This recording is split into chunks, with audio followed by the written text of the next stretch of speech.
Selamat pagi adik-adik, saya Raka Rahmat, dan saya akan mengajari kalian cara membuat flowchart. Sebelum menyampaikan materi, Bapak akan menyampaikan sebuah soal cerita. Dani hendak pergi ke pasar untuk berjalan-jalan, melihat sekitar. Kemudian, ibunya, Bu Zahra, menitipkan sejumlah barang-barang belanjaan yang akan Dani belanjakan di pasar nanti. Dani diberikan uang Rp100.000. Kemudian untuk rinciannya sebagai berikut. Yang pertama, beli telur 2 kg seharga Rp30.000 per kilo. Yang kedua, jika uang kembaliannya itu lebih dari Rp40.000, maka beli kangkung 3 ikat yang harga 1 ikatnya itu Rp7.500. Jika uangnya kurang atau sama dengan Rp40.000, maka beli tempe 1 kg dengan harga Rp20.000 per kilonya. Yang ketiga, jika uang kembaliannya itu sama dengan Rp20.000, maka Rp15.000-nya itu untuk Dani. Yang keempat, Dani melaporkan kepada ibunya akan barang-barang belanjaan yang telah Dani beli di pasar, beserta kembaliannya. Buatkanlah sebuah flowchart beserta outputnya. Nah, untuk soal cerita seperti ini, adik-adik bakal membuat satu kelompok dengan isi 5 orang. Jadi, Bapak akan menunggu ya, 5 menit loh.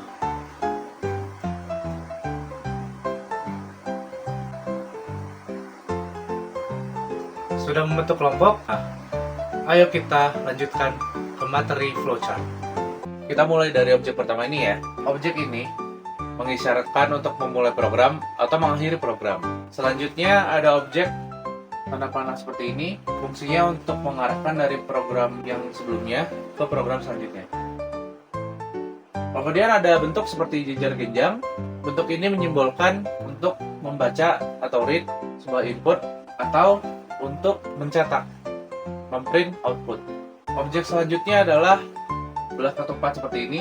Objek ini menyimbolkan sebagai option, percabangan. Kalau kondisinya satu kayak gimana, kondisi kedua kayak gimana, kondisi ketiga kayak gimana. Semacam kalian menyusun sebuah plan lah. Objek yang satu ini namanya objek persegi panjang yang disimbolkan sebagai proses. Misal, proses perkalian, pembagian, penjumlahan, pengurangan, dan sebagainya macamnya lah.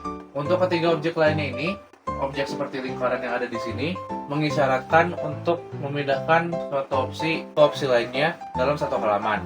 Untuk objek yang ini menyimbolkan sebuah program yang telah digunakan sebelumnya. Jadi misalkan program untuk menghitung perkalian pangkat 3. Misal kalian input 2 dan kalian olah itu menjadi hasil dari pangkat 3. Jadi 2 kali 2 kali 2, hasilnya bakal jadi 8. Kemudian dipakai lagi untuk sebuah program yang lain.